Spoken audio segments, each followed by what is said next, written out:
Bayan, ang pambansang awit ng Pilipinas.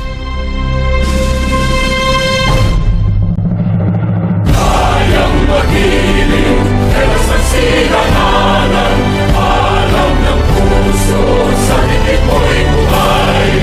Upang hinirang, tuyag ka ng magiting, sa mandulupin, di ka masisingil, sa nalatang tutok sa simoy at sa langit ng pagkaw, ay hinatang tutlang awit sa pagkayang minamahal. Ang isang ng matawad mo'y tagumpay na nag-iibig, ang bituin at araw niya kailan pa may di magtitigil. Luman ang araw ng walhati pagsinta, buhay langit sa piling mo. Ang hindi kaya ng pagkay ng amin, ang mamatay ng dahil sa'yo.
Source of pride and glory, vessel of God's love, instrument of God's compassion, glorious college. You form the youth for life, place them in God's heart, give them hope to face the world, glorious college, glorious college, you transform us to be witnesses of love, we say, Alleluia, glorious. You draw the best in us, make us great but humble, contribute to care for the world, glorious college. To love and serve our country, cause its growth through us. That's your goal for us to do, glorious college, glorious college. You transform us to be witnesses of love, we say, Alleluia, glorious.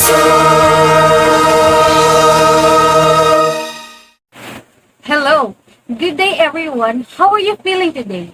It is my privilege to conduct a webinar entitled Historical Foundations of Education. And to begin with my webinar, let us first tackle the history of education. Education developed from the human struggle for survival and enlightenment. Informal education, the general social process by which human beings acquire the knowledge and skills needed to function in their culture. Formal education, teachers instruct students in courses of study within institutions. Education in pre-literate societies, people live in an environment in which they struggle to survive. To survive, pre-literate develop skills that grow into cultural and educational patterns. Educational process involved sharing information. The children taught their skills and rules through direct and informal education, used an oral tradition or storytelling. People use symbols, words, or signs. Education in ancient Africa and Asia. In ancient Egypt, 3000 BC to about 500 BC, priests and temple schools taught not only religion but also the principles of writing, sciences, mathematics, and architecture. In India, priests conducted most of the formal education. In 1200 BC, Indian priests taught the principles of Veda, science, grammar, and philosophy. Formal education in China dates to about 2000 BC it thrived particularly during the Eastern Zhou dynasty from 770 to 256 BC. Education in ancient Greece. Ancient Greece is one of the origins of Western formal education. The Iliad and Odyssey, epic poems attributed to Homer and written in the 8th century BC, created a culture that gave the Greeks a sense of group of identity.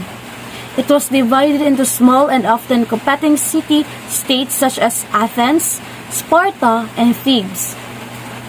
Athens emphasized human and democratic society and education, but only about one-third of the people were free citizens. Sparta, the chief political enemy of Athens, was a dictatorship that used education for military training and drill. Spartan girls received more schooling for them to prepare to be healthy mothers of future Spartan soldiers. In the 400s BC, the Sophists, a group of wandering teachers, began to teach in Athens. They claimed that they could teach any subject or skill to anyone who wished to learn it. Sophists were more interested in preparing their students to argue persuasively and win arguments. The Greek philosopher Socrates sought to discover and teach universal principles of truth, beauty, and goodness. In 387 BC, Plato, who had studied under Socrates, established a school in Athens called Academy. In Plato's ideal education system, each class would receive a different kind of instruction. In 335 BC, Plato's student Aristotle founded his own school in Athens called Lyceum. In 4th century BC, Greek orator Socrates developed a method of education to prepare students to be competent orators.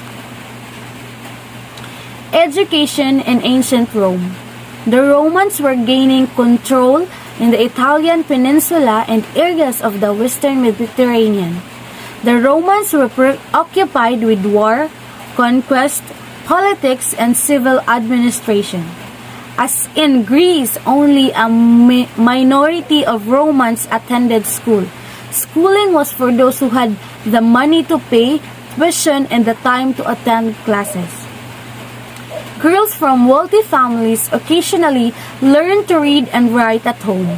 Boys attended a primary school called a ludus. After primary and secondary school, wealthy young men often attended schools of rhetoric or oratory that prepared them to be leaders. Cicero, a 1st century BC Roman senator, combined Greek and Roman ideas on how to educate orators in his book De Orator. Quintilian, an influential Roman educator, wrote that education should be based on the stages that individual development from childhood to adulthood. Ancient Jewish education. Education among the Jewish people had a profound influence on Western learning. The ancient Jews had great respect for the printed word and believed that God revealed the truth to them in the Bible. Jewish goals and methods of education come from the Bible and the Talmud, a book of religious and civil law. Jewish religious leaders, known as rabbis, advised parents to teach their children religious beliefs, law, ethical practices, and vocational schools. Both boys and girls were introduced to the religion by the studying of the Torah. Rabbis taught in schools within synagogues, places of worships, and religious study. Medieval education. Western society and education were heavily shaped by Christianity, particularly the Roman Catholic Church. The church operated parish chapel, monastery, schools at the elementary level. Teaching in schools was directed at learning Latin, the old Roman language used by the church, its remedies and teachings. The church limited the opportunities for the education of the women merchant in the craft in religious communities or convents. Guilds also maintained some schools that provided basic education and training in specific crafts. Only a minority of people went to school during the medieval period. Schools were attended primarily by persons planning to enter religious life, such as priests, monks, or nuns. The vast majority of people were serfs who served as agricultural workers on the estates of feudal lords. The serfs who did not attend school were generally illiterate. Arabic learning had a pronounced influence on Western education. The Arabic numbers of system was especially important and became foundation of Western arithmetic. Arab scholars preserved and translated into Arabic the works of Aristotle, Euclid, Galen, and Ptolemy. Many of these works had disappeared from Europe by the Middle Ages.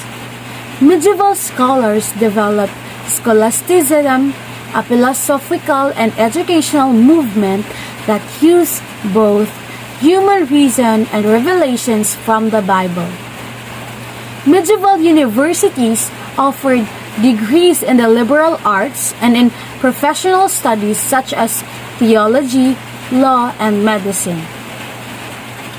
Education during the Renaissance. The rebirth of learning began in the 14th century and it ended in the 15th century. Humanist educators found their modules of literary style in the classics. Humanist educators designed teaching methods to prepare a liberally educated person. Dutch humanist Desiderius Erasmus was particularly influential. Invention of the printing press in the mid-15th century made books widely available. Educational system for women was also improved, especially the upper classes. Education during the Protestant Reformation. The religious reformation of the 18th century marked a decline in the authority of the Catholic Church. Protestant religious reformers such as John Calvin, Martin Luther, and Huldrych Zwingli rejected the authority of the Catholic Pope and created Reformed Christian and Protestant churches. They established vernacular primary schools that offered basic reading, writing, arithmetic, and religion in their own language. Protestant educators wrote catechisms, vernacular schools for both boys and girls at the primary level. Upper-class boys who attended primary, preparatory, and secondary schools continued to use Latin and Greek. Educational theory in the 17th century developed new ways of thinking about education. Zec, education reformer John Kowalski, known as Comenius, was particularly influential. He created a new educational philosophy called pacifism, or universal knowledge. Comenius advised teachers to use children's senses rather than memorization and instruct. He wrote The Gate of Tongues Unlocked 1631 and Orbis Sensualium Pictus 1658 to make learning interesting. English philosopher John Locke's works influenced education in Britain and North America. He recommended practical learning. He believed that sound education began in early childhood. His curriculum included conversational learning. Education during the Enlightenment. It is very important in the educational system for it produces important changes in educational theories, also called the Age of Reason, which educators believe it can improve their lives and also society by empowering their critical skills. Education in the 19th century. Foundation of modern education. Swiss educator Johann Heinrich Pestalozzi, inspired by the work of French philosopher Jean-Jacques Rousseau, developed an educational method. Pestalozzi established schools in Switzerland and Germany to educate children and train teachers. Pestalozzi developed an object lesson that involved exercises in learning form, number, and language. Pupils determined and traced an object's form, counted objects. Students progressed from these lessons to exercise in drawing, adding, subtracting, multiplying, dividing, and reading. American educator Henry Barnard, the first U.S. Commissioner of Education, introduced Pestalozzi's ideas to the United States. Barnard also worked for the establishment of free public high schools for students of all classes. German philosopher Johann Herbart emphasized moral education and designed a highly structured teaching technique. Education in the 19th century. A kindergarten, created by Friedrich Froebel, a German educator. A form of preschool education that means child is garden in German. In 1837, Froebel opened a kindergarten with a curriculum that featured songs, stories, games, gifts, and occupations. B. Social Darwinism. British sociologist Herbert Spencer strongly influenced education with social theories based on the theory of evolution developed by British naturalist Charles Darwin. He opposed public schools and wanted private schools to compete against each other. National systems of education. Governments in United Kingdom, Germany, France, Italy, and other European countries organized national systems of public education. The United States, Canada, Argentina, Uruguay, and other countries in North and South America established national education systems. National systems of education. A. United Kingdom. Students paid a small fee to study the Bible, catechism, reading, writing, and arithmetic. In 1883, the British Parliament passed a law that gave some government funds to schools. The Education Act of 1870, called the Foster Act, authorized local government boards to establish public board schools. The UK had two schools systems: board schools and voluntary schools. Monitorial education was developed by British educators Joseph Lancaster and Andrew Bell. It concentrated on basic skills. National systems of education. B. Russia. Russian Tsar Alexander II initiated education reforms leading the education statute of 1864. It is created by Zemstov's local government units. Zemstov schools, the Russian Orthodox Church, conducted parish schools. C. United States. Elementary and secondary education was organized on a local or regional level. American educators such as Henry Barnard and Horace Mann argued for the creation of school system. Education in the 20th century. Ellen Key, a Swedish, a feminist, and educator, influenced around the world about progressive education. Progressive education is a system of teaching and developing the needs and the potential of a child rather than the needs of society or the principles of religion. It includes the methods of Montessori, Dewey, and Piaget. Political influences. Political leadership affected the education systems. Many countries, including the United States, have sought balanced control of their education system between the federal and local governments. In the 20th century, it had taken steps to increase access to education. The political influences include the United States, Soviet Union, Germany, France, and some developing nations. So in closing, the process of our education was not that so easy. It takes a lot of changes, process, and improvement in order for us to attain the educational system that we have right now.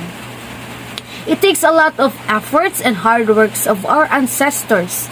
In a way, we can utilize the progress of education as time passes by. And there are credits to all of our hardworking so that they can produce a well-educated individual. Okay. Thank you everyone for joining with me and by discussing my topic, Historical Foundation of Education. God bless us all.